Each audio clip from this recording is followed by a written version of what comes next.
¿Cómo les va? ¿Cómo están? Una nueva edición de las ediciones, valga la redundancia, como dicen, de las ediciones especiales de La Hora Contada. En este caso estamos para hablar de comunicación, política y sociedad hoy, y por eso hemos invitado, junto a Luciano Sisti, hemos invitado a Mirta Díaz.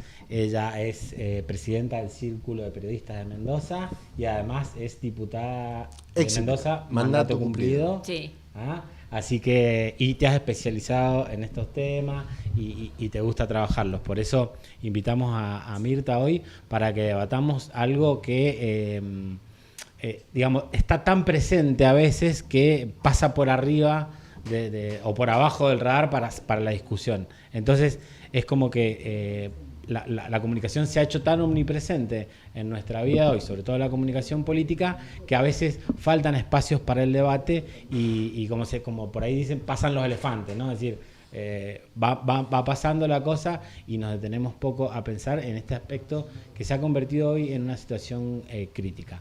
Mirta, ¿compartís que la comunicación viene tomando, digamos, cada vez más terreno en la agenda pública, más importancia y su imbricación con la política es cada vez más profunda? En realidad creo que siempre lo fue.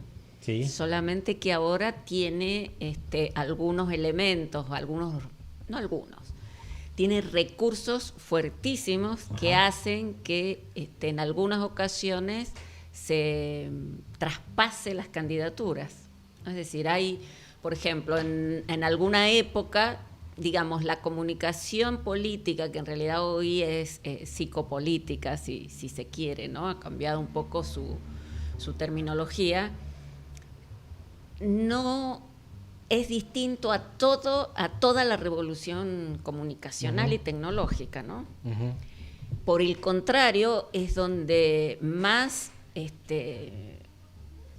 profundiza, porque el Big Data, por ejemplo, este mecanismo donde se van captando todos los datos y todas las emociones y todo lo que la gente quiere y lo que necesita y lo que le gusta. Digo, hoy nada es casual.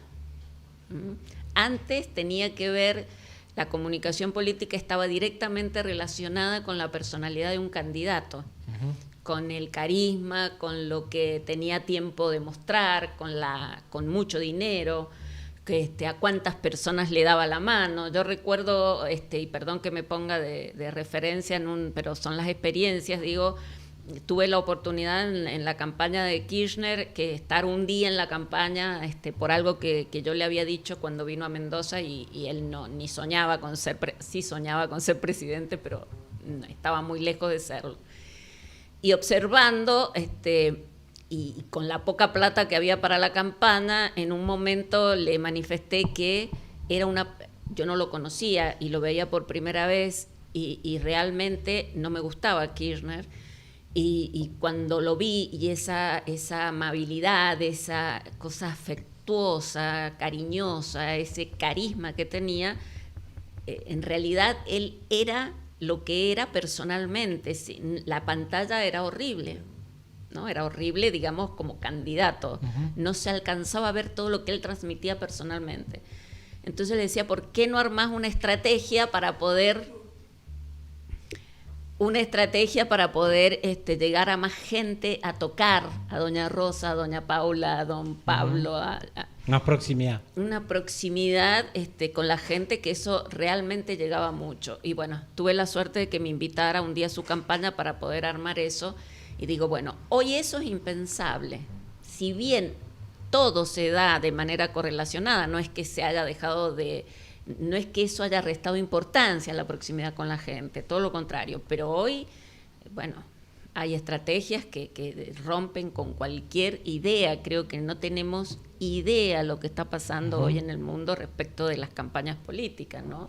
Donde se maneja todo tipo de información, ya está en un sistema, en un mecanismo en donde te dicen qué está necesitando. Hoy ya no es el ciudadano. Hoy, son los consumidores. Hoy es la persona que se enfrenta hasta el capitalismo, digo, de Marx en esta cuestión de burgueses proletarios ya no se da, ya no hay revolución posible, porque cada uno, que esto es lo terrible, ¿no? de la libertad, que nos hacen creer que somos libres, y es cuando más presos estamos, ¿no? Porque somos emprendedores, digamos. El Estado no se hace cargo de tu fracaso. El sistema no es, no el Estado, el sistema no es el culpable de que vos fracases, vos sos el culpable. Vos sos tu propio jefe, vos sos el que no sabe pensar, vos sos el que sos tu propio enemigo. ¿Por qué ha aumentado? Digo, ¿por qué países como Japón, Inglaterra tienen el Ministerio de la Soledad? Porque han medido y porque saben, y porque llega a través de un mecanismo que lo mayor que padece, el problema más grave que padece su comunidad es la soledad. Son personas que cada vez tienen viven más, que cada vez hay menos natalidad, y cada vez la vejez es eso, soledad en países del primer mundo, y también en nuestros países está sucediendo, digamos, el sector que crece de manera espeluznante en los últimos 10 años, que ha crecido de una manera que no podemos medir. Es más, los gobiernos todavía no se ponen a hacer políticas para este sector que ha crecido de una manera inimaginable. Entonces uno dice, ¿por qué hoy se habla cada vez más de las emociones? Porque es lo que te manejan, las emociones. Sí. ¿Vos crees que la comunicación va adelante de la política? Si esta revolución comunicativa hoy, esto que decís, la política, o hay sectores de la política que no lo terminan de comprender, no lo terminan de asimilar la velocidad. A ver, eso es absolutamente así. Hay sectores de la política, digo, muchos políticos y muchos votantes hoy se preguntan por qué ganó Milei. Digo, quien se pregunta eso y está en política no entendió nada, ni sabe nada de lo que puede llegar a producir un sistema estratégico, comunicacional o de psicopolítica. Ahora, la comunicación en realidad, primero diferenciemos la comunicación política, o sea, de la comunicación. Hace mucho tiempo le regalamos la comunicación a los periodistas. El periodismo es una cosa, la comunicación es otra cosa. Si bien puede estar todo es comunicación, digamos, pero tiene sus grandes diferencias. Y ahí empezás a desandar la comunicación gubernamental, la comunicación política, la información pública. Cada una de estas ramas tiene algo bien específico, ¿no? Es decir, por ejemplo, para poner un ejemplo bien gráfico, es decir, la comunicación gubernamental lo único que debe lograr es consensos. Es decir, y bueno, la comunicación política debe lograr votos, que es distinto al consenso. Yo puedo lograr consenso en muchas cosas, pero debe lograr votos. ¿Y cómo se logran estos votos? Esa es otra discusión. Es decir, yo puedo estar de acuerdo o no con tu campaña, pero es como una cancha.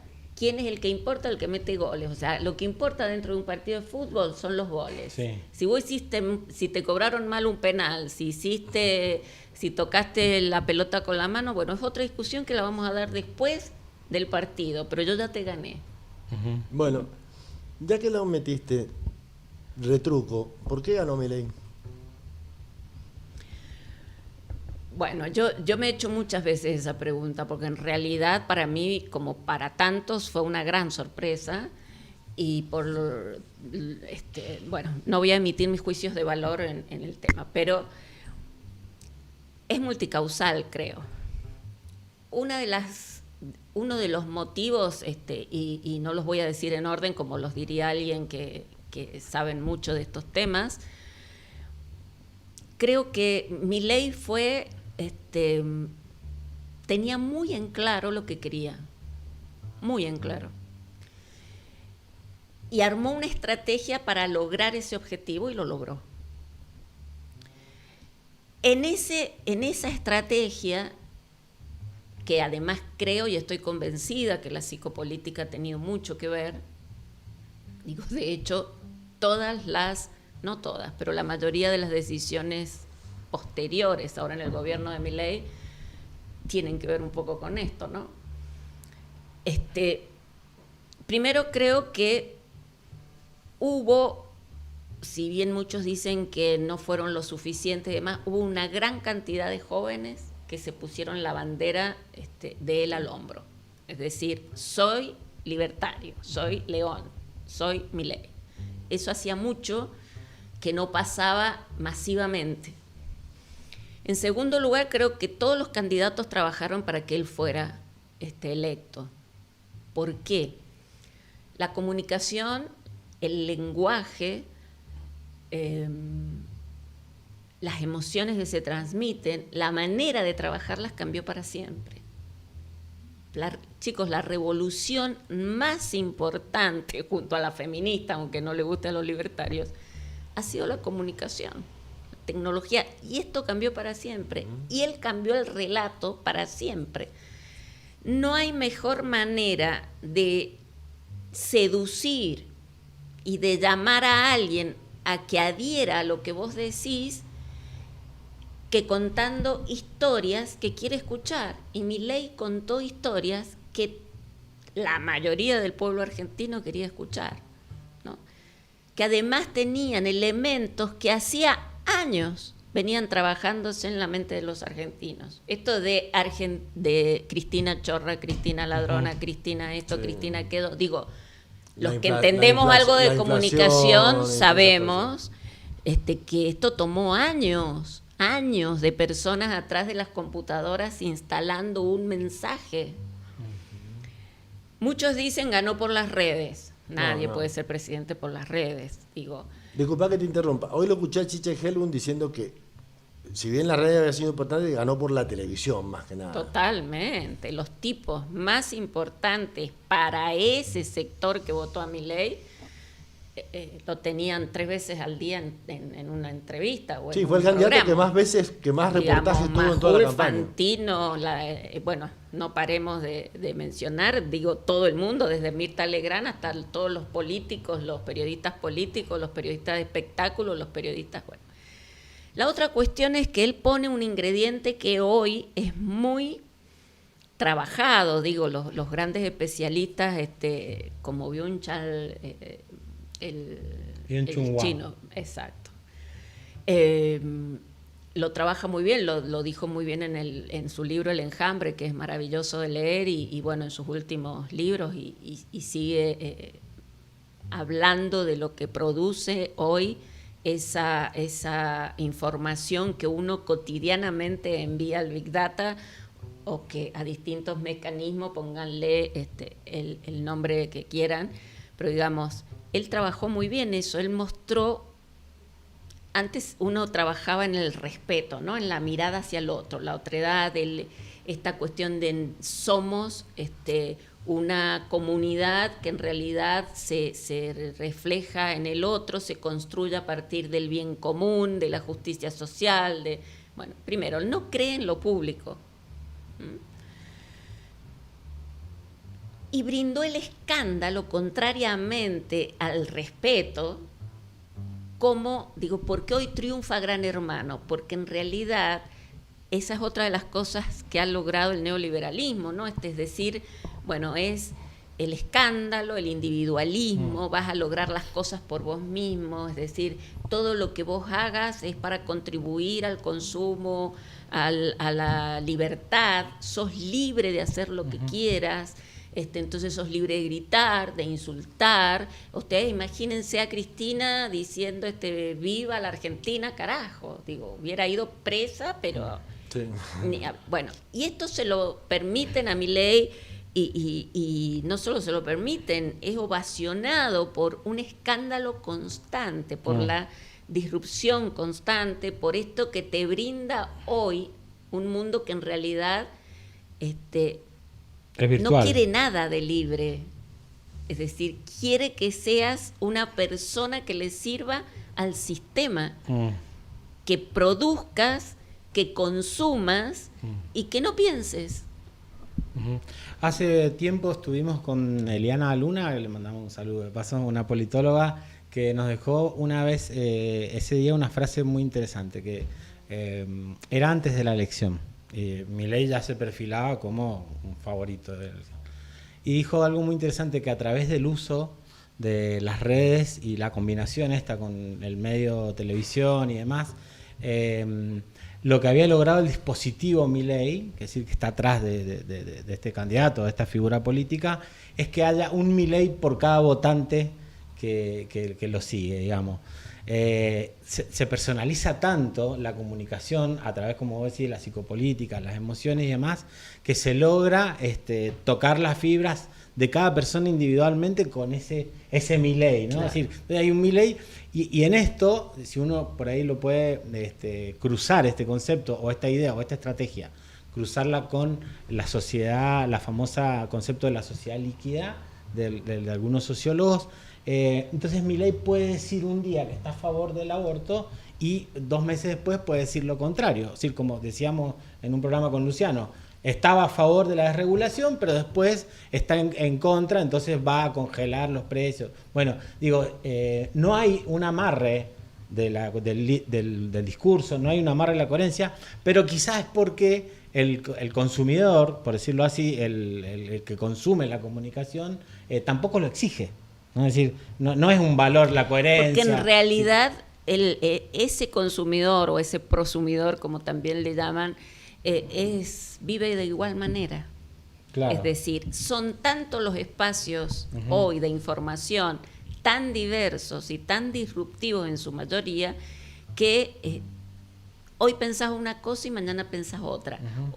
Pero además empiezan a surgir todas las cuestiones y las enfermedades mentales, por eso tanto suicidio, por eso tanta depresión, porque digamos, no hay una guía ni una sociedad algo que te marque el rumbo, digo, una luz al final del camino en donde vos decís... O un sistema de valores, como era el siglo XX, que tenía su sistema de valores... Totalmente, por eso mencionaba recién el respeto, la confianza, la esperanza, aún el miedo, digo, todas estas cosas, todas estas emociones, pensamientos y una variedad de cuestiones netamente humanas que permitían que, bueno, nos apoyáramos unos en otros, claro, viéramos en un candidato a aquella persona que era ejemplo para nuestros hijos y hasta para las generaciones venideras. Bueno, todo eso ya no existe, no está. Pueden haber alguno que otro candidato. Digo, si yo hoy te pregunto, como hay muchos candidatos en el mundo, y por supuesto que no me voy a acordar los nombres, pero digo, veía el otro día, hay 2 o 3 que fueron, que fueron los opositores, tanto como de Trump, como de Biden o como de Putin. Sí. Digo, nadie los recuerda, ni quienes estamos en el tema, bueno, por alguna cuestión podés leer su nombre, por alguna lectura que tenés, pero no son personas que vos conozcas. Entonces vos decís, ¿qué? Y son personas absolutamente, no solo trabajadoras, sino que han hecho muchas cosas en el mundo de la gestión y de la política. Entonces vos decís, ¿qué lleva a un candidato a que anule completamente la existencia de los otros?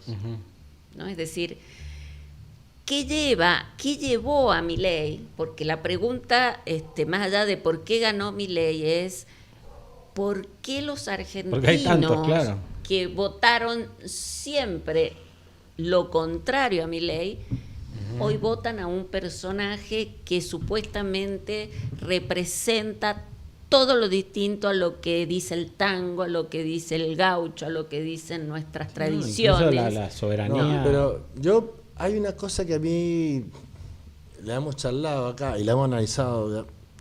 Vos recién dijiste la palabra gestión.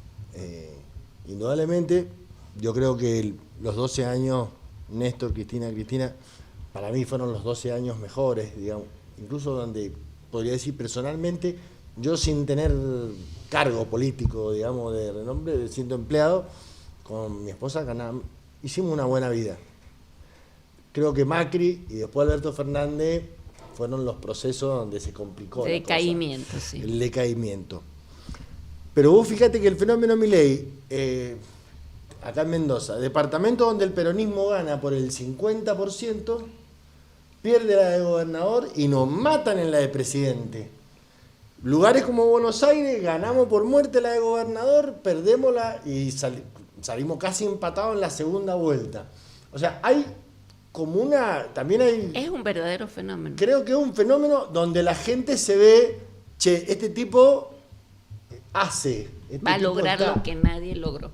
Claro, yo creo que ese tiempo a Milei, que es un tiempo que a los otros presidentes les es más largo, se le ha cortado muy rápidamente. Porque hoy ya, yo creo que él no desciende en los votos de Juntos por el Cambio, que son votos gorila, antiperonistas, que eso van a estar siempre en contra de nosotros. Lo donde yo veo que está cayendo son en los votos de él, que pasó por el medio juntando votos de nosotros y juntando votos Juntos por el Cambio y armó lo de él. Yo creo que él está cayendo en el voto, en el 30% ese de la primera vuelta, es donde está cayendo. Porque el bolsillo realmente está muy flaco. La jubilación hoy es 1/3 de la canasta, lo cual no era así ni en el gobierno de Alberto Fernández, que fue un gobierno relativamente mediocre, por no decir malo, que no creo que fue malo, porque tuvo algunas cosas buenas, pero fue un gobierno mediocre. Y el de Macri con el endeudamiento ni te cuento. Pero bien. Ahora, Milei está basado y está plantado en una cosa de la B corte y todo lo demás que yo creo que no va a ocurrir. Y yo no sé si eso en agosto o en septiembre. Yo decía creo que no. La marcha de los estudiantes el 23 va a ser una marcha grande. ¿Cuánto es la paciencia de la gente? Yo creo que esto del adormecimiento argentino respecto de algunas políticas y de algunos procesos que para nada son beneficiosos, y esto viene desde hace algún tiempo, solo que ahora se nota mucho más porque es mucho más violenta la política, digo, la gestión, ¿no? Es decir, donde... Bueno, creo que el adormecimiento va a seguir. Sí. Lamentablemente no tengo esperanzas en ese cambio y además creo, y acá hubo algo que para mí realmente, digo, esto lo tiene que entender tanto todas las fuerzas políticas que hoy están o que tienen algún espacio de poder. La política no genera nuevos liderazgos. La política no entrena para ser político. ¿Pero Milei no sería un caso contrario a eso? Yo creo que no. Milei en ¿No es de realidad la política, tuvo Milei? otro entrenamiento. O yo digo, ¿no es una nueva política?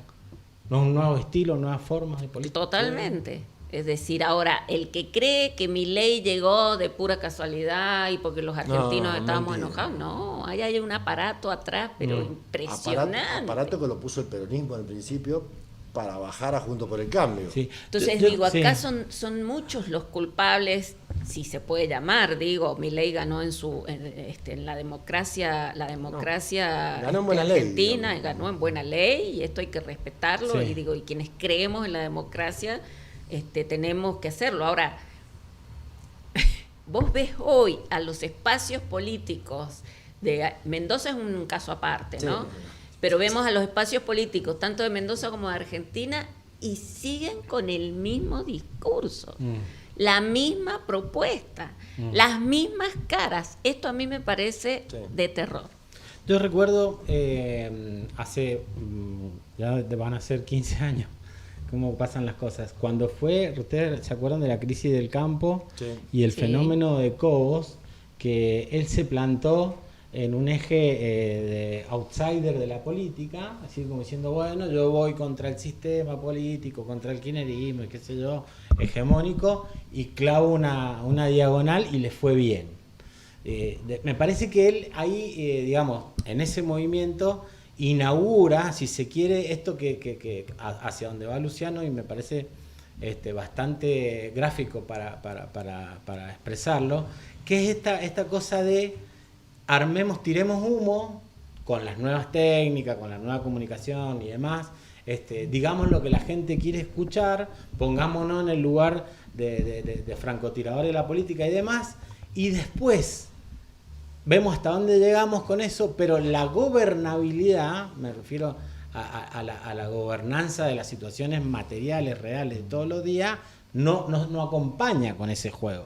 Digo, por ejemplo, siguiendo con el caso de Cobos, Cobos, con ese poder que le dio esa jugada que hizo en el 2008 con la 125, nos dejó los créditos UBA y no me acuerdo otra cosa que el otro día estábamos hablando, bueno, no importa, pero digo, 2 pernos del tamaño de una casa, es decir, detrás de este fenómeno mediático y demás. No, con la 125, después te cuento, dejó un perno de 10% de pérdida del campo por año. Bueno, digo, entonces, y ahora me parece que trasladándolo ahora, pasa un poco lo que dice Luciano, es decir, funciona el disfraz, el comité de crisis, la bandera, así, funciona en términos publicitarios. Hemos llegado a decir acá que Milei es un producto publicitario. Ahora, no se corresponde con la materialidad. Entonces la pregunta es, ¿hasta dónde va a funcionar esa ilusión de que estamos en presencia de un nuevo líder, que incluso él dice que es Moisés, Mesías, qué sé yo, y que nos viene a salvar en la libertad, y toda esa cuestión, que es una cuestión, como decía, publicitaria de relato? ¿Hasta dónde puede aguantar esa incongruencia con la situación material? Hoy anunciaron acá en Mendoza que el colectivo va a valer 550 pesos. Digo, las tarifas de luz arriba de los 50.000 pesos. Yo estoy de acuerdo con él, con la idea, pero no estoy de acuerdo con el concepto, digo, ¿qué nos hace creer que hay una incongruencia? Desde Milei, digo. Que dice cosas que no se cumplen. Digo, él dice que la inflación baja y vamos al supermercado y este es el asunto. Dice que viene la lluvia de inversiones y lo único que hay es lluvia de desempleados. La caída del mercado interno. Está bien, ahora, ese es un razonamiento absolutamente lógico. Uh-huh. Lo que yo te digo, la gente lo sigue apoyando en su gran mayoría. Percibe otra cosa. No, ya ha caído en el... No, pero es verdad que percibe otra cosa. La gente percibe otra cosa. Un sector importante. Digo, a ver, Milei en la campaña decía, les voy a hacer esto, voy a hacer esto, voy a hacer... Todo nos perjudicaba con todo. No, pero Milei ganó en base a 2 cosas. Milei dijo que iba a dolarizar y que iba a cerrar el Banco Central. Y acabar Fueron con la las 2 inflación. cosas. Bueno, pero no ganó en base a esas 2 cosas. Los chicos creían que iban a cobrar en dólares. No puede dolarizar. Es más, ahora dijo que si dolariza va preso, como se lo dijo Rosati, que no va a ir preso. Y el Banco Central no lo va a poder sacar nunca. Luciano, perdóname, pero si él creemos eso... Él dijo claramente que el ajuste no lo iba a pagar la gente de bien, sino que lo iba a pagar la casta. Claro, pero ¿a y qué que le llaman la gente de bien? Y que las tarifas las iba a aumentar cuando hubiese ingresos para hacerlo. En esas 2 cosas mintió, porque el ajuste no lo iba a pagar. Es más, decía que el Ministerio de Capital Humano iba a ser el único que iba a tener la billetera abierta. Y el Ministerio de Capital Humano se está muriendo gente que no le dan los remedios oncológicos. Y comedores que no le llega la comida. Mentira. Yo creo que la gente, eso ha empezado a generar. No te estoy diciendo que haya un movimiento revolucionario y que vaya a salir. No. Estoy diciendo que la gente está empezando a alejarse y a mirar de otra manera una cosa que creía que iba a ir en una convalidación, con un ajuste, pero acompañado con una cosa que convalidara que la gente no se alejara tanto del poder adquisitivo que tiene. Mira, alguien que dice que, que insulta contra la casta, pero pertenece a la casta, y de manera alevosa, digo, el presidente del país, presidente de la casta, de una organización criminal. Claro, dirige a la casta. Entonces voy a decir, bueno, como mucho es una asociación ilícita, pero bueno, como mínimo. Pero digo, a mí no me llama la atención Milei. En realidad a mí me llama la atención el pueblo argentino, Sí. el pueblo mendocino y tantos otros lugares de nuestra Argentina. Digo, el cordobazo fue por mucho menos, el mendozazo fue por 2 cosas. Chicos, pero no hablemos de muchos años. Yo era directora en el Ministerio de Seguridad en el 2011 al 2014 y el pánico de todos los funcionarios de ese ministerio era que nos tiraran un muerto en la calle. ¿Qué se decía esto? Que mataran a una persona. Claro, cuando mataron al tipo, si ustedes lo pueden recordar, al médico, al médico que lo mataron, que la madre todavía buscaba justicia todo el tiempo y que creo que murió la mamá hace poco. Cuando mataron a ese médico, fue una cosa terrible. Y cuando mataron a la señora de la 6ª sección. Bueno, digo, hoy sí.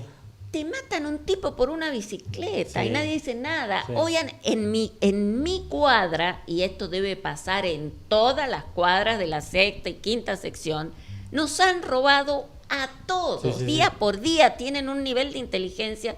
Digo, bueno, volvamos al punto. Sí. El punto es, se votó a una persona que en realidad ninguna de sus... No creo, a ver, que Milei, esas dos propuestas, tanto la dolarización como lo del cierre del Banco Central, como lo de sacar a los miles de empleados públicos que sobraban en el Estado, como cerrar ministerios y demás, bueno, obviamente que todos los argentinos de bien, que llama él, que son aquellos argentinos que piensan como él, porque para él no todos los argentinos son de bien a bien. Este voucher que él le da a las escuelas, perdónenme muchachos, pero voucher no es. Es un subsidio. Por eso hay una incoherencia tremenda entre lo que se dice y lo que pasa. Yo no diría lo que se hace, y lo que pasa en la realidad. Claro. Entonces, eso me parece potencialmente explosivo. No termina bien, es decir, no termina bien que haya tanta diferencia entre el relato. Y en esto, Mirta, yo te quería preguntar, la comunicación, ¿no? Y vamos a ponerle una revolución de la comunicación. Genera, como hemos estado navegando nosotros, una comunicación hegemónica con algunas características que vos has escrito muy bien, es decir, la autodisciplina, la autoexplotación, es decir, tomar el flujo de información como una creación, que uno pueda crear su propio sujeto domesticado, por decirlo así. Yo te entendí un poco eso. También está la cuestión de que genera, si se quiere, del otro bando, podríamos decir, con término antiguo, de lo que sería, si esto es un poder de la resistencia, si esto es una hegemonía de la contrahegemonía, pongámosle el nombre que queramos.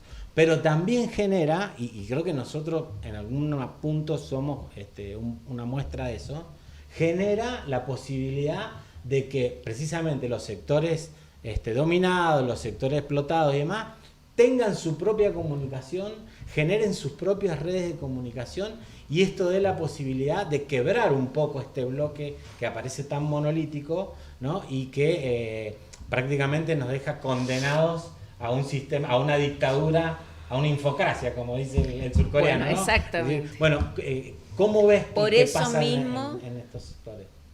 Permitime Sí. decir esto, por eso mismo se hay una diferencia entre el periodismo y la comunicación. Ajá. Porque, a ver, el periodismo, más allá de que esto que hacen ustedes y demás, digo, también es periodismo, pero es más comunicación que periodismo. ¿En qué sentido? El periodismo, digo, hoy es hegemónico. El periodismo, ese que se encarga de informar lo que cree la gente tiene que saber, Sí. ¿no?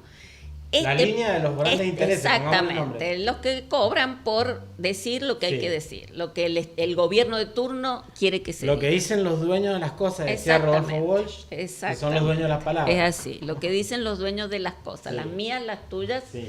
y las nuestras. Bueno, la comunicación es el proceso aquel que acompaña a las comunidades, que no es solo el que informa, es el que permite analizar, el que te deja hablar, el que escucha. No hay comunicación si solo habla uno. Eso es periodismo, digamos. La entrevista, que puede ser periodística o no, es otra. La comunicación es cuando habla uno y el otro también escucha, y el otro aprende de lo que vos decís, y vos aprendés de lo que el otro dice. Y yo me meto en tu proceso y no trato de cambiártelo. No trato de que vos te comuniques como yo me comunico. No, me meto en tu proceso y aprendo un saber popular que yo tal vez no lo sabía o no tan popular. Un saber con algunas técnicas o con algunas hasta cuestiones, si se quiere, más científicas y estudiadas, y aprendo y lo transmito a otras, porque en el fondo nos movemos todos, o sea, somos seres absolutamente lingüísticos. Y nos movemos todos en redes de conversaciones. Y si no cambiamos la red de conversación, y eso es lo que nosotros debemos hacer desde nuestros lugares,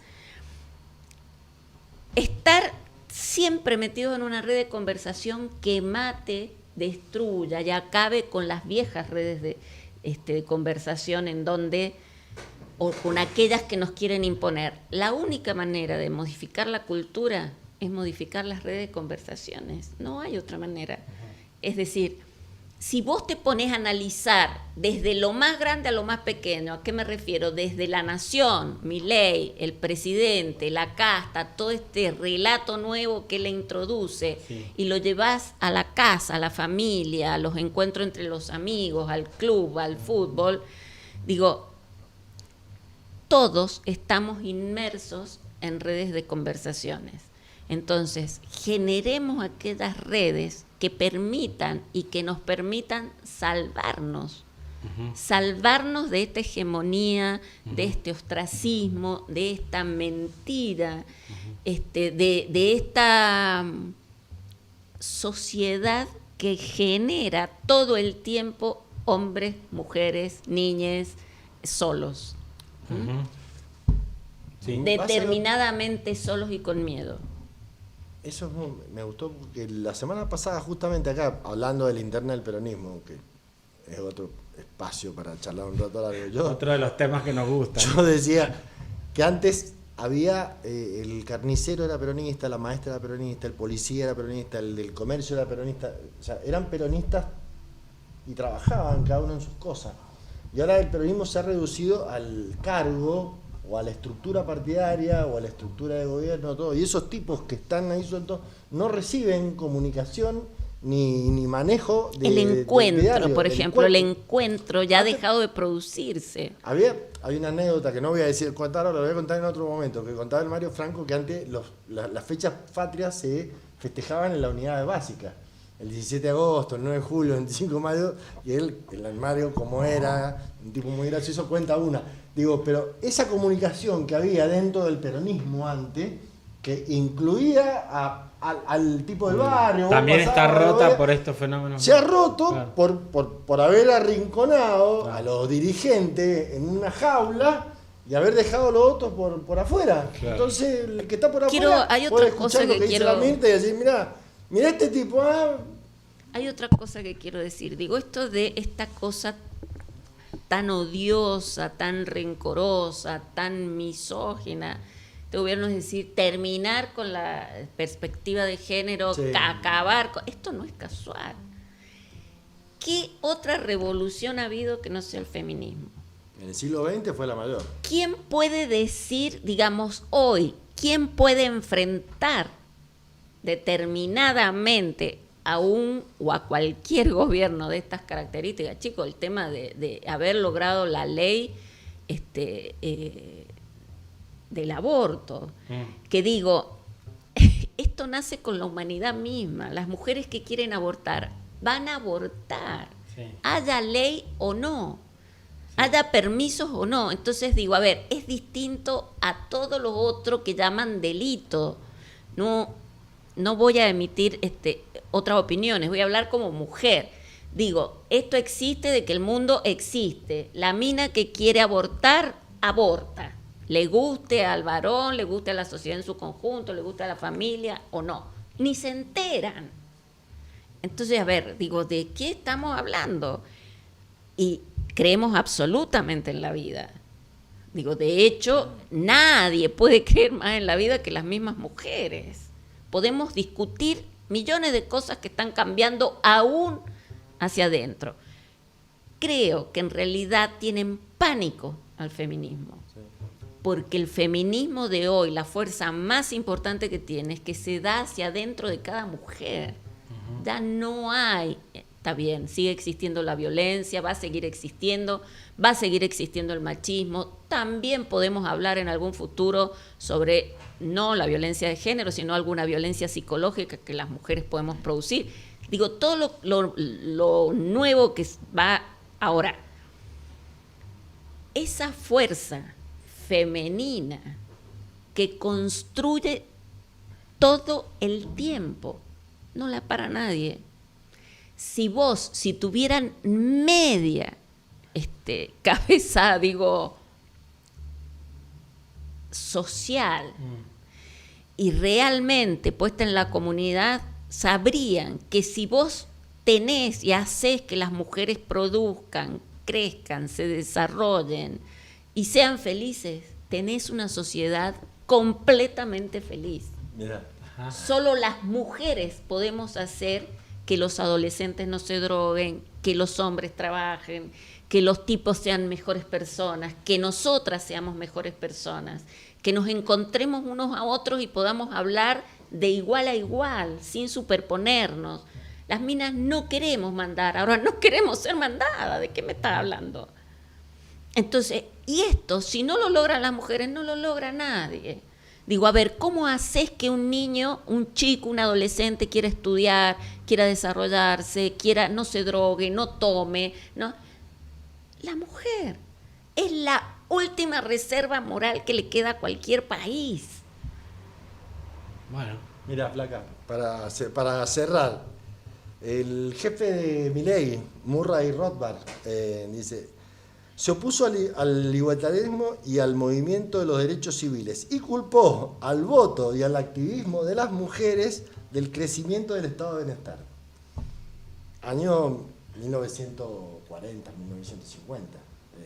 Digo, bueno, si desde ese momento que tienen pánico. Lo que piensan los tipos es que empieza con las sufragistas de Estados Unidos a fines del siglo XIX, principios del siglo XX, empieza ahí.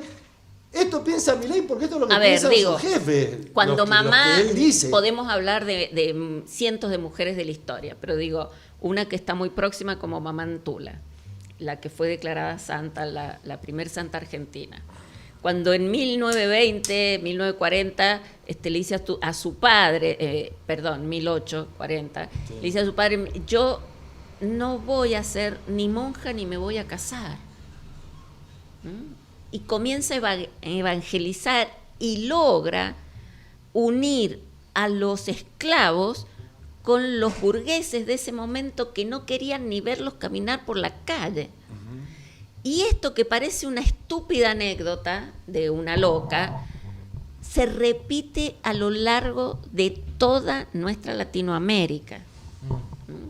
Yo escribo hace años para una revista de Nueva York que se llama Dejando Huellas New York, que sale impresa y sale online. Y va a toda la comunidad latina. El 80%, el 70%, hasta el año pasado, de la comunidad latina eran mujeres que se trasladaban solas para trabajar y enviarle plata a sus hijos y a sus maridos. O porque él no quiere, o porque tiene miedo, o porque no sale, o porque tiene menos posibilidades, o porque millones de razones. Nunca, digo, en las guerras, mira, y con esto termino, sino que vayamos al premio Oscar que se entregó este año, en el 2024. Digo, vos querés mayor representatividad que logra Estados Unidos a través de sus valores y de lo que llama sus valores, o transmitir su cultura, que no es el cine. ¿Quiénes eligen el premio, el Oscar?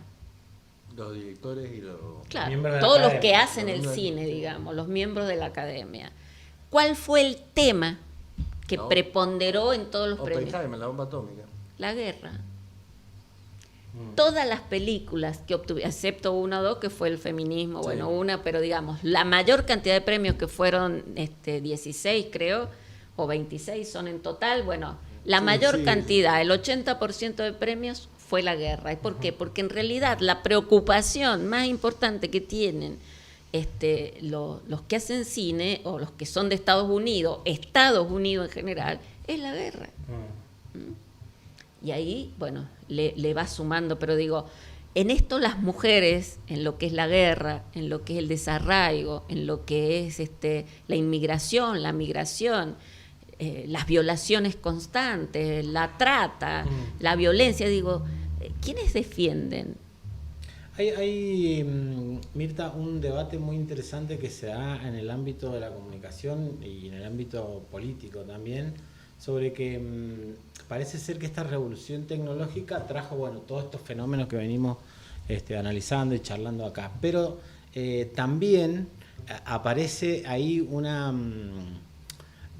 adelanto tecnológico, si se quiere, o un progreso tecnológico que atenta contra el corazón del problema de la comunicación, que son las famosas fake news, que luego van a estar, hoy están complementadas con algo mucho más complejo, inclusive, que es la inteligencia artificial y la posibilidad de no falsear hechos, ¿no? Sino inventar hechos y crear discurso y crear palabras, lo cual ya pone a la verdad, digamos, la pone en una encrucijada realmente histórica. Está bien, uno puede decir la verdad, ¿qué es la verdad? Y puede entrar en la discusión sobre si hay una verdad o si hay verdad relativa, verdad absoluta. Digo, esa es una discusión que me parece que corresponde inclusive quizás a otra etapa y está saldada, ¿no? Es decir, los fundamentalismos de la verdad quedaron bastante atrás. Pero eso es una cosa, ¿no? Es decir, entender que hay verdades relativas, que cada uno tiene su propia verdad. Ahora, a la posibilidad actual que se da de que no puede saber la persona si es verdad o mentira, cosas que son diametralmente, digamos, opuestas, o gente... Yo recuerdo el caso de Massa, que salió un video tomando droga en el medio de la campaña y que un montón de gente creyó que era real. Es decir, no hay tiempo para la mentira y para el chequeo. Entonces, me parece que esto de la inteligencia artificial y mezclado con las fake news en esta entrecruzamiento de poderes y en esta disputa de poderes culturales también genera interrogantes muy fuertes. Es decir, hay países o regiones que están pensando en cómo regular esto, ¿no? Es decir, sí. Y hay preocupaciones de las grandes plataformas mundiales de cómo regular esto, porque si no es un caos total. Sí, mira, es interesante, pero a la vez hay que saber que vinieron para quedarse. Ajá. Digamos, y que la comunidad digital o más que, digamos, yo ahora si hiciera una campaña política no pensaría en grupos etarios, pensaría en generaciones, ¿no? Es decir, las generaciones pensamos muy distinto. Las distintas generaciones pensamos muy distinto y por ahí no se correlacionan con los grupos etarios. ¿A qué voy? Mi nieto, que tiene 12 años, detecta mucho más que yo una fake news. Es una fake news. Ajá. Las generaciones digitales tienen como un radar para detectarlas y saber qué es verdad y qué es mentira, o qué es exageración, o qué están en realidad tratando. Y esto yo lo hilvano, digo, en otros tiempos, yo cuando hice un posgrado en la UCA sobre campañas políticas, tuve una clínica del rumor, se llamaba. Quien daba la clínica del rumor, JJ Rendón, un venezolano muy interesante, tremendo. ¿A qué voy con esto? Que digo, no existían las fake news, pero JJ Rendón ganaba fortunas tirándote o gobiernos o un banco o una empresa a través de una campaña del rumor, que tiene sus características. No es el chisme, ¿no? Había todo. De hecho, bueno, tuvimos una clínica un día en donde aprendimos cómo hacer una campaña a través del rumor, cómo hacer que un candidato creciera o subiera a través del rumor. Que yo después, muchos años, y te diría hasta la fecha, lo implemento a nivel positivo en algunas cosas que hago comunicacional. Entonces vos decís, en realidad eran las fake news del momento, pero siempre existió esa posibilidad de engañar al otro, solo que ahora, tiene la misma velocidad que adquirió la comunicación. ¿Vos crees que, digamos, como sería que se van a crear los propios sí, anticuerpos? Creo, totalmente. Y sí creo que debe haber legislación. Tiene que haber legislación, pero una legislación que obviamente, hay cosas muy graves, por ejemplo, la pornografía infantil a partir de esto, o las estafas virtuales. Esto tiene que tener el máximo rigor de la ley. La Comunidad Europea está en un proceso de regulación de las redes sociales bastante grande. Claro. De las redes sociales, por lo menos, bastante grande. Más que nada por el tema de la estafa, de la pornografía y todas esas cosas. Claro, hay temas que son muy delicados y que han aprovechado esto de la inteligencia artificial y de las redes y de todo el crecimiento que ha habido tecnológico para realmente acrecentar sus negocios, y cuando va saliendo una salvedad para esto te crean otra ¿Sabes por qué te lo digo? También, digo, pensando a pequeña escala y a gran escala. Si vos tenés hoy, podés recordar el caso de Donald Trump contra Hillary Clinton, es decir, que su triunfo estuvo bastante sustentado en la supuesta filtración de declaraciones, oposiciones de Hillary Clinton que eran bastante falsas, ¿no? El Bolsonaro contra Lula, es decir, cuando logra a través de una gran fake news ponerlo... Chicos, lo del diploma de Cristina. Sí. Bueno, y por eso quería llegar hasta Cristina, porque Cristina, si hoy uno le pregunta a mucha gente en Argentina, te dice, y es la chorra, que se robó y todo no es y abogada. demás. Y no es abogada. Pero, digo, eso se prioriza, está por arriba de la idea de que quizás si uno mira los indicadores sociales y económicos, durante los gobiernos de Cristina fueron, como decía Luciano recién, los mejores gobiernos para la mayoría de Argentina, es decir, en términos de progreso material, etcétera. Sin embargo, la construcción comunicacional, la construcción mediática, logra sustituir esa idea y lo pone en la chorra, la que se robó el país, la que tiene que renunciar a sus pensiones porque tiene mucha plata. Digo, una sarta de barbaridades, pero que surgen del aparato comunicacional. Sí. ¿No? Es decir, la capacidad de daño que se genera. Es impresionante. Es un almohadón que vos abrís de plumas, el viejo dicho. Claro. Y fíjate que no metí el caso de Milei, que un poco vos lo decías recién. Es decir, cómo una persona que dice, siendo presidente, el Estado es la mayor organización criminal, puede seguir siendo presidente al otro día. En un país, y esto para decirte todo es coherente, digo, ajá, en un país en donde los pobres votan al capitalismo, a la ultraderecha, y no van a creer en una fake news. Entonces, hay todo un sistema que siempre el poder se ha encargado de armar, digo, y en esto tenemos que educar y transmitir comunicación. A ver, genera tu verdad, porque todas las demás son relativas, genera la tuya, construí, apropiate de tus saberes.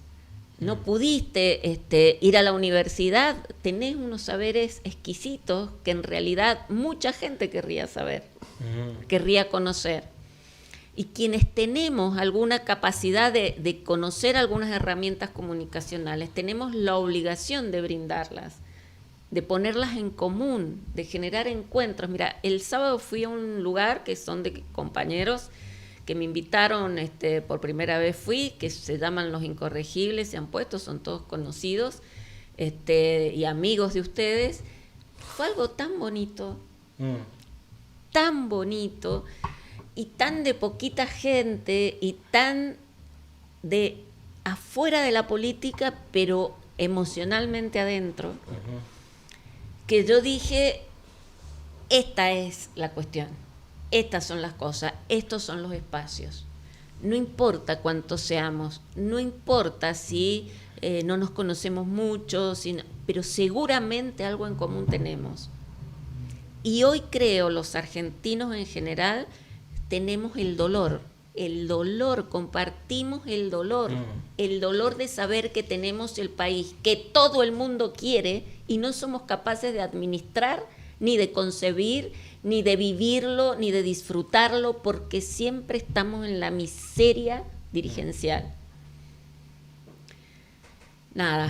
Bueno, genial. Ahí nos hace seña Roberto de que vayamos cerrando. Muy interesante la conversación. Me parece que precisamente el tema comunicacional hay que seguirlo hablando porque está buenísimo esta revisión permanente que hacemos todos sobre esto, porque decíamos, el nivel de confusión es altísimo muchas veces. Es decir, por la cantidad de información y demás, y porque también yo creo que las estrategias del poder real, frente a la comunicación, es una estrategia destinada a, como bien decía Mirta, individualizar y confundir. Entonces, y bajar un sentido y que todos pensemos parecido y todos nos autodisciplinemos en este sistema de explotación que hoy en la Argentina está teniendo un capítulo bastante intenso. Por eso es importante que sigamos rediscutiendo. ¿Qué le pareció, Luciano? Muy lindo. Bueno, yo la conozco a Mirta hace muchos años. Tengo el honor y el orgullo de ser su amigo de hace mucho tiempo y compañero aparte. Así que no me extraña lo que ha dejado discurrir Mirta, porque sé que es una persona que aparte es estudiosa de esos temas y que no los trata así nomás. Bien. El tema de la comunicación, el tema del género, el tema de la política, de la política cuando se habla de las cosas, esas finitas que no se ven o que a veces no vemos, Que a en este nosotros programa somos a veces fanáticos. se nos pasa por la cueva, pero agradecerte, Mirta, y No, que no al sea la contrario. última, que se Bueno. repita. Al Ya para la contrario. próxima vamos a traer, no trajimos nada para tomar ahora, vas a ver, Sí, disculpate, la verdad. ni un café, Nada, nada. ni un vaso de agua. Nada, pero bueno, Lo estamos... que sí tenemos es Arte, que nos acompaña, que es Sergio Helling. Si querés puedes Hoy tomar está con su cuadro acompañándonos. Véanlo. o tocarlo, Karina. Sisti que agarra la ocarina. Ahí para que lo y también tenemos otro arte más, que el arte enológico en este caso, que nos acerca acá a la producción, que es el vino que le hacemos de regalo a nuestros invitados, que se llama Horas Contadas. Ahí lo tienen ustedes, ¿sí? Y que se lo vamos a regalar a Mirta para que, Que no se vuelva. lo- que no se lo tiene tome- horas contadas. Tiene las No horas se lo, contadas. se lo va a tomar Torre, mirá Torre cómo está mirando. Torre está mirando para abrirlo ya nomás. Hasta luego, compañeros Le decía, y compañeras. le decía antes, el artista de hoy es Sergio Helling. Lo buscan en las redes como Sergio Helling con H y doble L, y pueden acceder a todas sus obras ahí y llevarse uno para la casa, ¿por qué no? Y le compran uno y lo pueden Y tener. no se olviden de leer a Perón. No se metan con Perón, decía un programa que se llamaba así. Chau.